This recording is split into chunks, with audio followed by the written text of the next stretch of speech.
بسم الله الرحمن الرحيم. صلى الله على نبينا محمد وعلى آله وأصحابه أجمعين.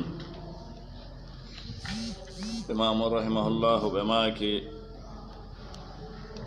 عندما دفتر مأب في نيديجي الأدب المفرد باو بيوتو دين في نيوري e noneji muɗum e hulɓinagol muɗum e Allah tabaraka wa taala hisin en ganin muɗum e kala ko hedditi e geddi himo hikkutude ɗon anano tawa e needi ko julɗo hani ne'orde woɗɗitagol ñoore ko needi tawandi e neediji ɗi neɗɗanke julɗo hani ne'orde. ɓaawɗum himo eggude ɗon o yewta en fi yoga e neediji kadi tawɗi adday moƴƴingol hakkunde yimɓe ɓen, ɓeyday gomɗinal Allah tabaraka wa ta'ala, ɓeyday baraji neɗɗanke on ka Allahu tabaraka wa ta'ala. o maaki baabu man massa ra'sa sabiyin ma'a abihi wa barraka alayhi. baabu damal man massa on memuɗo ra'sa sabiyin hoore paykun ma'a abihi fewno ka tawata paykun kun no wondi e bemmum, paykun no wondi e baaba en mum, yiidaɓe mema hoore paykun kun mowla no newori arona ɗibbugol paykun kun ha letta kun ha sonja kun tampina kun ko memugol yurmede, memugol memande neware fi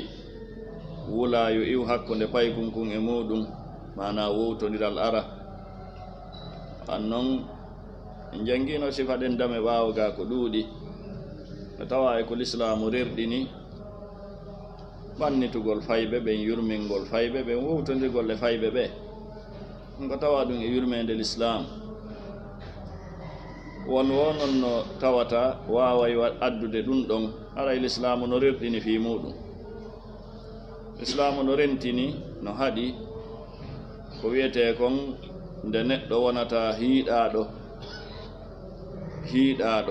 yiiɗa yi'ude paykun takko mum, yiiɗa yi'ude paykun sera mum, kañum ko hino bugo paykoy koy tun hino wikko koy. la, islamu yiiɗa sifa ɗin piiji no sunini ha kayyata a yeɓe heferɓe hande deyum magorun no iwi Denmark, no iwi Amérique, no iwi kala ka iwri no ara yiya heɓe jinda e ɗe tarawuje ɓe si ɓe yi paykun ɓe jooɗo ɓe mowla kun ɓe ɓannita kun. tawa neɗɗanke julɗo on kanko ka wiya o ko himo wayi tun no pullo fo tawira tawa finto moɗi na wiyu paykun takko mum, no wikko tun paykoy koy, no hobo habanno tun paykoy koy. ɗum ɗon heɓe wadde ɗum ɗon hollugol wonde heɓe moƴƴi, heɓe yurme. si ɗum ɗon takkodiri kamɓe heɓe wadde ɗum, julɗo on kañum no raɗade paykoy koy, kono ɗum ɗon hollata ɓe anda ɓen. ko wigol l'islamu ko diina hiiɗi, islamu ko diina raɗagol paykoy isan ɓe faama l'islam ɓen añay l'islam. ɗum ɗon ko ellaji ɗi jamamu wondi, ellaji ɗi hanaɗi ñawdede, sunna on non ñawdinu ɗi. kono si tawi woni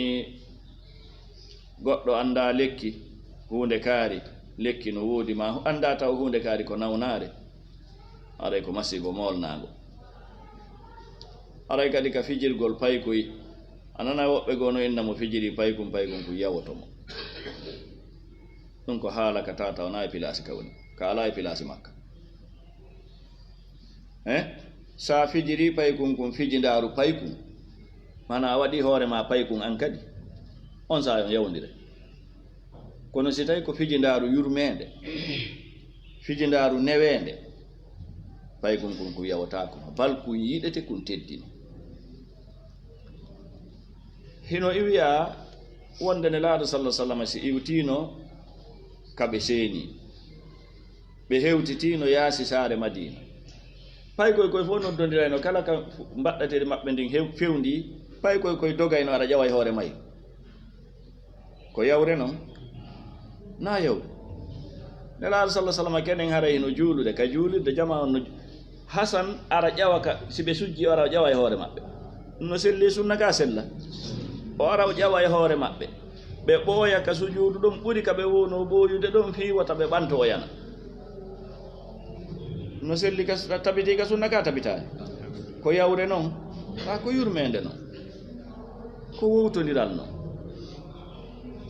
tan jama no yiɗi yiltidirgol piiji ɗin wallina hunde ka tata wona mbaalodi mayre wiyaka ya fijir paykun kum fijindaaru ko paykun e paykun fijata annona a paykun ko amoko ba ko yurmede e newende waɗata e fiyon wowtodiral yurmede wowtodiral yiɗidirgol ko ndum fijindaaru wiya ko nden newendi wiya na moko ba na o paykun sakko o yaha e hakkil goɗɗo wonandema ko yo fiju fijindaaru payku na ɗum ɗon kadi wona yon tigi waɗu faljere himo fijirde paykun kun kono nde ɓe fiji o paykun kun wullay nde o fijiri paykun kun wo kun wullay nde o fijiri paykun kun wo hande kadi kala nde paykun kun haynimo dogay potto wannon o lettay paykun kun woni na ɗum ɗon kadi na fijindaaru raɗotondu paykun annon si tawi woni e fayda ebbugol hay helgol tere paykun kun nde o ɓattodiri e makko wo kun wullay kun dogay kun ɗaɓɓay faabo ko fijindaaru noon na fijindaaru noon kadi tan haray wattanen hillay ɗiɗo piiji ko ɗum imam on maaki baabu man massa on memuɗo en naari tappuɗo memugol e tappugol ko gootum ko tappugol o inni ɗo ga gonnu man massa on memuɗo ra'sa sabiyin hoore paykun tindinino selli ma'a abihi fewndo ka tawata paykun kun no wondi e baaba en mum ɗum no tawa ko weltinta neɗɗanke ya mawlu paykun makko kun ya du'ano paykun makko kun ɗum no wela aaden ka no mettamo ɗum no wela aaden adday ɓattodiral adday wowtodiral adday yiɗidiral hakkunde mawɗon onon ɗiɗo wannon a waɗi ko moƴƴi a newanike paykun makko kun a ɓanniti paykun makko kun wa barraka alayhi o barkini e makkum bimana o torani kum barki mo mawli paykun maɗa du'anike kum ɗum no weltine e tan ko weltinay ma kon si goɗɗo waɗanima an kadi sa waɗani ɗum goɗɗo weltinayma hay ko needini e neediji l'islam ko sunna e sunnaji nelaaɗo sallllahu alayhi wa alihi wa sallam قال رحمه الله حدثنا إسحاق قال أخبرنا حنظلة ابن عمرو الزرقي المدني قال حدثني أبو حزرة قال أخبرني عبادة بن الوليد بن عبادة بن الصامت رضي الله عنه قال أودوي خرجت يلتن مع أبي wondude ben an wa ana taymin gulamun komi paykun sabun cukalum fanalqa men fotti shaykhan e mawɗo men fotti e mawɗo qultu wi'umi ay am wi'umi ko an yo bappa na bappa makko e dambe ni ko teddungal ni teddungal ni fotta e neɗɗanke mawɗo wiyamo bappa ma kaawu ma baaba en ma siko sonnajo nene en ma jaaja en ɗum ko teddungal ni ma mana'aka konnun haduma an tu'tiya nde jonna gulamaka paykum makon hadhihi namira kun ɗo banahum wa ta'khudha ƴetta alburda oɗo do lekke sahi mo waɗi paykum kum burda kanko mana himo ɓorni goɗɗum himo ɓorni paykum kum goɗɗum fayda ko gootum ma hara ko ɓorni paykum kum kon no kelɗi ɓuri ko ɓorni ko fatakunu laato alayka e maɗa burdatani dolokaji ɗiɗi wa alayhi wona e dow paykum kun namiratun kun ɗo dolokum ko bana hum kun ciifi a sikkay guri buutoje ɗen ko ɗum wiya namira a sikkay guri buutoje ɗe mana na ko kelɗi paykum kun hen dow kun dolo kun ɗon an ƴetta ɗi dolokaji kelɗuɗaɗi ɗi hanno gerda noon fa aqbala o fewtiti ala abi e baba en an ana paykum kun no sifo fa qala o wi ibnuka hadha ibnuka ko ɓiɗɗo ma hadha woni oɗo ko ɓiɗɗo ma ni qala baba en an inni na'am qala o wi fa masaha o mawli ala ra'si e dow hoore an nden o mawli e dow hoore an nden wa qala o wi barakallahu fika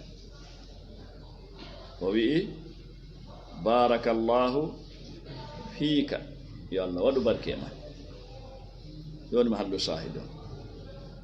fa masaha ala ra'si wa qala barakallahu fika on sayo inni kanko mawɗo on ashhadu mi seedi tike la sami'tu wallahi minani rasulallahi sallallahu alaihi wasallam yaqul nelaɗo no wi'a at'imuhum ñammine ɓe fayɓe mon ɓe golloɓe mon ɓe jiyaɓe mon mimma ta'kuluna immorde ko wonɗo ñamude kon waksuhum holtineɓe mimma tasuna immorde ko wonɗon holtinirde kon hoore mon yabna akhi ko an yo ɓiɗɗo siɗɗo an zahabu yahugol mata'i duniya dakamme aduna on ahabbu ilayya ko ɗum ɓura yiɗede ka an min an ya'khudha e diini nde on ƴettata min mata'il akhira immorde e dakamme akhira on mi bono e makko ɗum ɗo wonoya sabu o ƴettoya dakamme an on ka akhira ɓayle kala tooñe wonɗe hakkunde yimɓe si tawi woni ɗeɗe gilali ka aduna ɗo toñaɗo on ko moƴƴireji toñuɗo on woni ko hettoyta ñande yawmal qiyama o wi mi laaworede dakamme aduna no ɓuranimi mi laaworede dakamme akhira qultu wimi ay abata ko an yo baba en an paykum kun no lando bemmu man hadha rajul ko homboni o gorko bimana o mawɗo yewtuɗo nde ɗo yewtere waɗuɗo ngal ɗo kuugal yewti nde ɗo yewtere qala o wi'i abul bashar ka'ab bun amr ko ɗum woni toon abul yasar ka'ab bun amr ko ni woni ko o wiyete be mana ko sahabajo nelaɗo sallllahu alih wa sallam sikki ala ko e nelaɗo sallah sallam o eggi bal o eggi hadise on immorde nelaɗo sallah sallam ɗum ɗo tindini rerɗinegol e ngal ɗo kuugal e ngal ɗo gollal wonde ɗum ɗo ko needi tawandi e neediji islam muhimmu on haysi wona mawlugol hoore nden e ɓannutugol paykum kum tenti mawlugol hoore nden du'anomo parce que mo kala no yiɗi yo goɗɗo mo kala no yiɗi yo ɓiɗɗo mum on du'ane kala no yiɗi yo ɓiɗɗo mum on du'ane ko ɗum waɗi si ka meɗen mawmen ɓen no aynitino e alhaaliji ɓe teddinayno e bandiraɓe sonnajo maɓɓe ɗum woni kawraɓe ɓiɓɓe makko ɓen mana ne ayi ɓe rerɗini to ɓe innayi ɓiɗɗo ɗaɓɓante barki ka gorol wo ka deyol wo ko sahi koko selli ken ko honto iwri naati e haqqillaji yimɓe ɓe wonde barki ɗaɓɓetake barki ala ko allahu andi ko honto ɗum ɗum iwri e majjereji ɗum ko faljere noon wano woniri miijagol barki ko goɗɗo ƴettata jonna goɗɗo wano ɗum ɗon kadi woniri faljere hay si tawi faljereji ɗin no ɓurdi fof ko faljereji barki ko moƴƴere sa teddini esiraɓe ma a teddini poti ko mawɓe sonnajo on poti ko siɓɓe sonnajo ɗum weltinayi ɓe ko heewi kon ɓe du'oto ɓe inna yo Allah waɗu barke e ɓiɓɓe geɗal ɓe maɓe ko wannon ko waɗi siɗa teddinde ɓe ko fi on no ko fi sonnajo mo ƴettuɗa on kama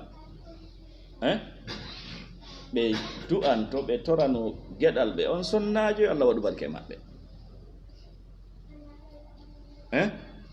na kam ɓe mara barki ɓe mara ko wiyete ko moƴƴere nde ɓe ƴettata ɓe jonna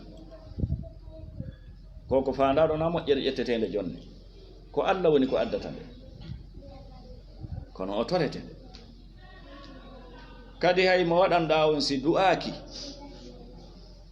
Allah tabaraka wa taala kanko mo andi fi golle ɗe waɗɗa ɗen o yoɓete joddini la yudi'u ajra man ahsana amala man koye wattan hilla moƴƴa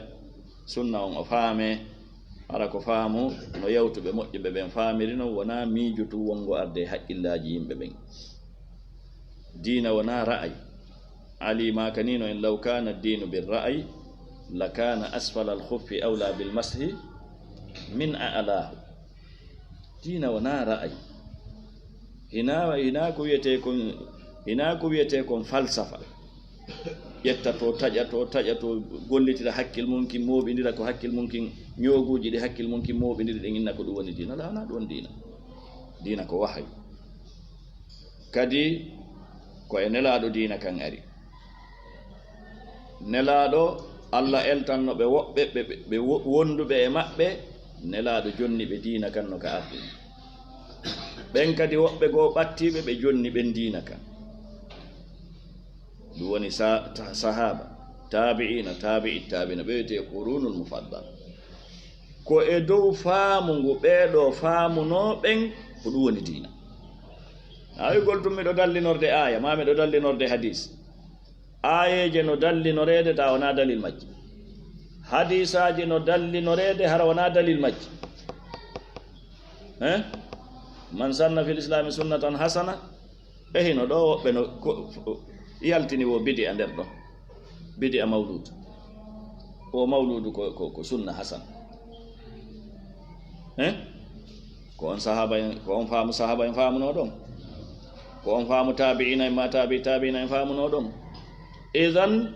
labudda faamu on wona bi fahmi salafi salih e kala toɓɓere noon ko ɗum waɗi o risala mo wonɗen ɗa fadlul islam ko ɗen pikirje woni en jonnuɗo ɗon haray labudda wattani hilla e muɗum on tigi eto faama selluɗo o janngugol faamali wano cheikh mouhamadou bin abdoul wahhab mo windi kadi risala goo usulul iman inchallahu en ƴettoyaymo ɗo si Allah junni balɗe o dugani ke en wallahi sa jangi lannode makko nen ka fi gandal e haqiqa gandal wallahi a ngalɗa e moƴƴa a taway koko nelaɗo maki kon gandal nayi on tigi taƴidir an noon a on tigi sikay andi goɗɗum ta jaka alimta shay'an wa khafiyat minka ashiya idan qala rahimahullah babu damal dallati ahli al-islam ba'dhum ala ba'd babu damal dallati suusindirgol babu damal dallati wowtondirgol babu damal dallati iwgol wula ahli al-islam hakkunde yimɓe l'islam ɓe wowtondirgol suusindirgol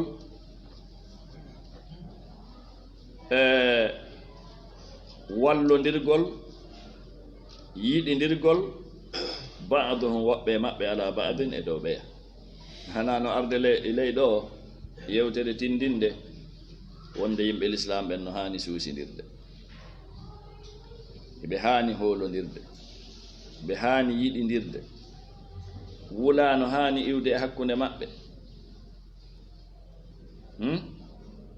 tawi suusindiri nayi woni goto suusta oya goto hoolaki oya mo kala no ɗenjiti oya mo kala no hutiti oya mo kala no sikkiti oya si ɗum woni hakkunde yimɓe l'islam ɓen hare gasali wallahi no sunini ha feƴƴiti alhaali yimɓe salafu salih ɓen ko ngol hoolondirgol e suusindirgol e yiɗidirgol haa ka tawata fayda kamɓe keerol alaano hakkunde maɓɓe si wona keeri ɗi l'islam wallini ɗin en yiya e oɗo hadis qala rahimahullah haddasana abdatu qala haddasana baqiya qala haddasana muhammad bun ziyad qala adraktu o muhammad bun ziyad o inni wa adraktu mi hewtitike as-salaf salafu salih oɗo ko tawaɗo amma tabi'ina ma tabi'i tabi'in ma ko ɓatti e ɗingiɗeli mi hewtitike ɓe bimana allah arsikanno mi wuuri fewndo zamanu maɓɓe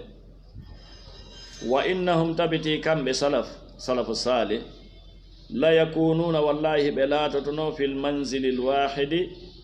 e nder galle goote bi ahalihim wondude e ɓeygureji maɓɓe ɗin kono wondude e aynitagol haqqeji l'islamu ɗin sonnajo goto kala no waɗi hijabu muɗum hijabu timmuɗo tis goto humpaka yeeso sonnajo oya sonnaɓe ɓen no toppiti worɓe ɓen no toppiti walla ɗo hiɓe e galle goto awa mo kala e maɓɓe no woggodirde e ɓeygu oya la non ko khilafu din fa rubbama no wawi ma no heewi nasala ka jippoto ala ba'dihim e dow woɓɓe maɓɓe addayfu koɗo on nde woni nayi ɓe galle goote ɓe wondi e ɓeygureji maɓɓe ɗin goɗɗo e maɓɓe heɓa koɗo ara ka mum fewdo ɗon ta wa qidru wurere ahadihim goɗɗo e maɓɓe ala naari no ka dow yiite no defande hoore mum kañum e ɓeygure mum nde fa ya'khudhu ha ƴetta wurere nden sahibu dayfi wondiɗɗo koɗo on o ƴetta nde li dayfi hiifi koɗo makko on hara o yeytaki joom wurere nde miɗo ƴettude wurere ma nde miɗo heeɓi koɗo miɗo ƴettude miɗo jippinde wurere ma nde mi rotta ko won ton ko o ara o ƴetta nde ka hoore yiite o ƴetta nde fi koɗo makko on ko honnu andinta joom wurere nde wonde wurere nden ala ɗon fa yafqidu hatto alqidra wurere nden sahibu ha joom mayre arana nde ta wurere nden ala ɗon e pullo huta wirata wurere wiya ko ɗo accunoɗala fa yaqulu wiya man akhadha alqidra kombo ƴetti wurere nden fa yaqulu wiya sahibu dayfi joom koɗo on nahnu menen akhadnaha men ƴetti wurere nden li dayfina fi koɗo amen o fa yaqulu wiya sahibu alqidri joom wurere nden barakallahu lakum fiha yo Allah waɗan on barki e koɗo mon on e ko ɓannanɗon mo ko anda sewde nden sinani ka dañƴini dunde ha na tafsil hay fus inde fensiti hoore mayre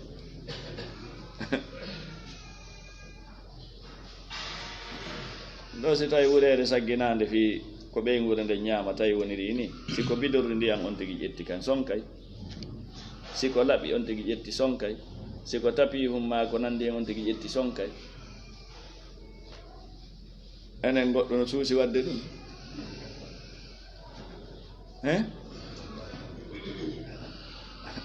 ukhuwa on no wowlede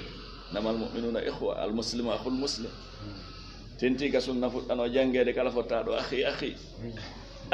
on no to tetta e duɓɓe kecce kono sa hammi waɗugol tatbiqi bimana implementinagol ukhuwa on e sengo goo a anday kaka haala hatti o ukhuwa koka haala hatti o akhi koka haala hatti on noon hiɗen faala e tiiɗude enen ɓe julɓe enen ɓe yimɓe sunna hiɗen faala e sunna tiiɗu julɓeɓen no faala tiiɗude yo taw kañum ardi kono enen tigi en suusindira enen tigi en hoolondira hande gollide ɗen ɗe foppeto majje ko gollide mo kala no waɗi gaawi molanagi ko wan noon fayda mo kala no jasi ngayku ngu sifa ko gi'i ɗin watta kon en fof ɗen andi ngayka ngiyo mo kala no jasi sifa koye gaykoy no acci goɗɗum ngo toon ko tawata idan joni noon koyo tiiɗal heɓo e hoore ɗum koyo doole heɓo e hoore ɗum koyo sunnatiiɗo e hoore ɗum koyo enen julɓe ɓen en ardo e hoore ɗum ko sifa ɗi alhaaliji waɗuno ha tawi salafu salih kamɓe ko ma ɓe ardo tawi kamɓe ko matum ɓe ardo wannon gooto mapananoki hoore mum personnel ina intérêt personnel wonno ko goɗɗo woni ko kippi fimo na aw kalimatan nahwaha ma konngol ko nanditi e ɗum ɗon amma ngol ɗo konngol barakallahu lakum fiha aw kalimatan nahwaha ma konngol ko nanditi e ɗum ɗo wigol ko an saggini ɗo ko min ƴettu a anda miɗo mari ñaamoɓe lana sifa ɗin ɗon konnguli fof ko barakallahu lakum fiha aw kalimatan nahwaha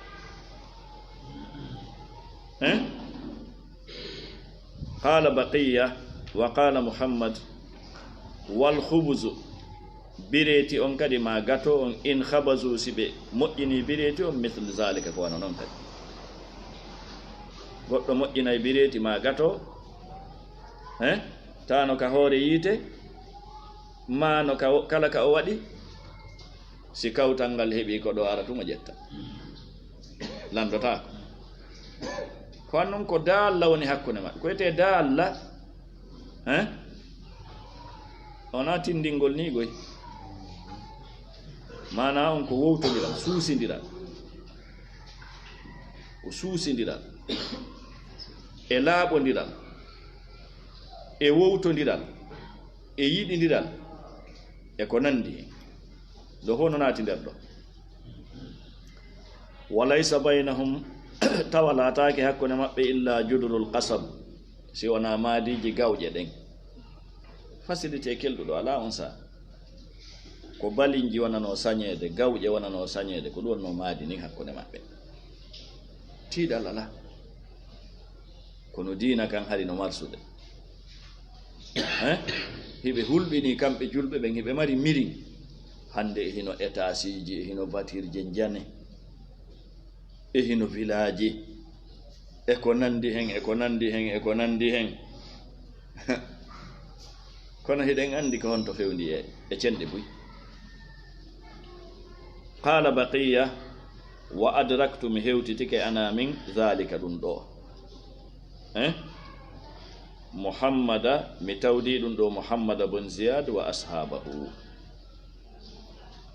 andi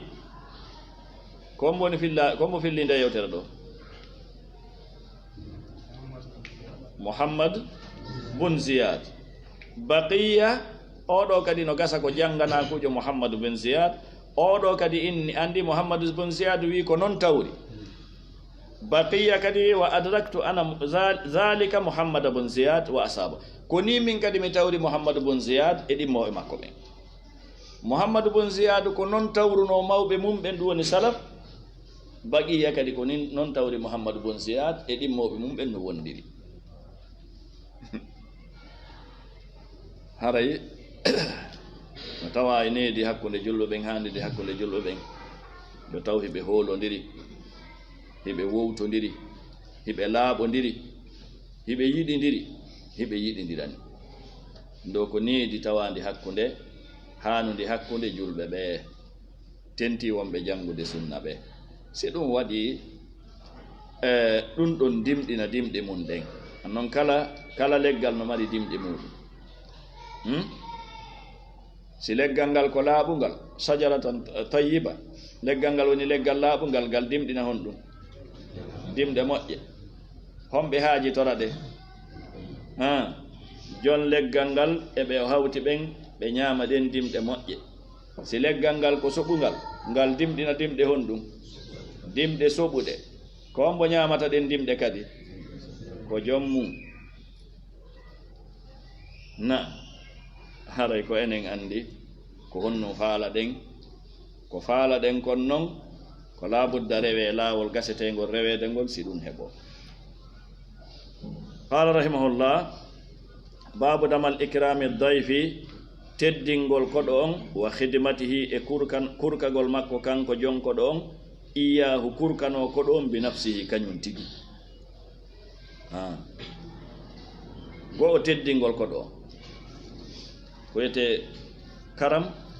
ko konngol moftugol kala ko wiyete kon moƴƴiriji e kurkanagol koɗo on kurkanagol mum faade e koɗo on kañum tigi an moko ba on an ustasjo on an sayhujo on an patronjo on an lanɗo on an babirawo on an jon galle ɗen an tigi kurkanoɗa koɗo on ɗo ko tawa ɗum e jikkuji yimɓe l'islamu ɓe bal ko jikkuji julɓe moƴƴuɓe ɓen abra tarih misal ɓurgal mawnude muɗum ngal ka qur'ana ko mbanditanta en annabi ibrahim ko honno aya on ardi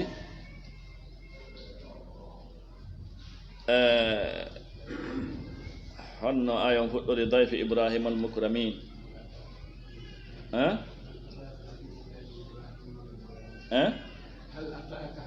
أحسنت هل أتاك من قال سلام قوم منكرون فراغ إلى أهله فجاء بإجل سمين فراغ إلى أهله راغ كومبو ضمير كومبو الله إنه راغ فراغ إلى أهله كانكو النبي إبراهيم كانكو تيجي فراغ إلى أهله فجاء بإجل سمين كانكو تيجي أديتيهم فقربه إليهم كانكو تيجي بأنين فقال ألا تأكلون نونا كوركا قلنا كانكو النبي إبراهيم تيجي خليل الرحمن sa yehi ka moko ba a yehi ka ustazu jo ɗimmojo ma ko nandi hen tawi ko pay koye makko koye tu woni jindude e rewɓe makko ɓen tu kene rewɓe makko ɓen ara tawa on wawata yewtude e ko nandi kono si tawi ko kanko tigi woni arde kanko tigi woni addude kuyir hunkun kanko tigi woni addude taasi hunkun kanko tigi woni addude ɗum ɗo kanko tigi woni addude ɗum ɗo a so ay wonde oɗo no hittini fi an ka ko ɗum so ata kono si tawi ko pay koye ko toni addude liɓa yalta kanko o ɓokkirta toon siko kanko ari no ɓuran ma ɓeeɗa si ari laaɓi sappo kanko ko arata kon nde wotere pet esan ko raɓɓiɗi kon saabu sa men o mbawi ɗen andi sa no raɓɓiɗi ɗum ɗo ko jikkuji ko wiyete ko jikkuji min siyamil kurama jikkuji yimɓe tedduɓe ɓe yimɓe kohoɓe ɓe sayyidul qawmi khadimuhum na ya sikku kurkanagol ɗimmo ma bal hay kurkanagol mo ɓurɗa ɗum ko ɓantal noon ko darjana tawa e faljereji fayda enen si on tigi jangi seeɗa ma o heeɓi seeɗa ma o towi duuɓi seeɗa haray on ɗon kan woni kuukuɗo on ɗon kan goɗɗum ɓannetake on ɗon ko ɗum waɗi ala no suusindiri ɗen ala no wowtodiral woniɗa idan qala rahimahullah حدثنا مسدد قال حدثنا عبد الله بن داود عن فضيل بن غزوان عن أبي هازم عن أبي هريرة رضي الله عنه أن رجلا تبتي غوركو أتى النبي وارنك النبي صلى الله عليه وسلم فبعث النبي إمني إلى نسائه فادي سنة بمكة بين landagol ɓe si tawi woni ko ñaamete no woodi fakulna kamɓe sonna ɓe wi ma ma'ana wonda e amen illal ma usi wona ndiyam ɓe foppet maɓɓe ɓe marno noon galleji jeenayi ɓe neliri ka goto goto mo kala inni hunde ala gasina ndiyam ɗum ɗo holli alhaali nguure nelaɗon sallah sallam ko honno wonirno wondude ɗum fof ɓe muññi ɓe tabiti iyaka e maɓɓe wullitande iyaka e maɓɓe wigol ɗum ɗo no manki ɗum ɗo no manki ɗum ɗo no manki wondude noon e tawde si tawino hiɓe faalano ngaluuji aduna ɗin udditanto no ɓe ɓuri kala hedditiɗo kono aduna wona fus naam on sahay fa qala rasulullah sallah sallam ne laaɗo maaki man yadummu ko hombo ɓannata aw yudifu ma ɗum ɓe maaki ko hombo wernata haada o ɗo ndi ɗum ɗo koko woyni o tarjama ɓaawo ga kon wowtodiral ngal addi ɗum ka sa heɓi heɓa koɗo inna ɗimmo maɓen ko hombo wernantanmi o taw hiɗon suusidiri ka na ɗum no wawɗa o no wayi o no wayi ko ɗon ɓiƴodirton ha o wayno kono si suusidiral no wuuti hakkunde jama on hakkunde hawtuɓe ɓen hakkunde wonɓe e darsu goto hakkunde wonɓe e duɗal gotal wonɓe e juulirde wotere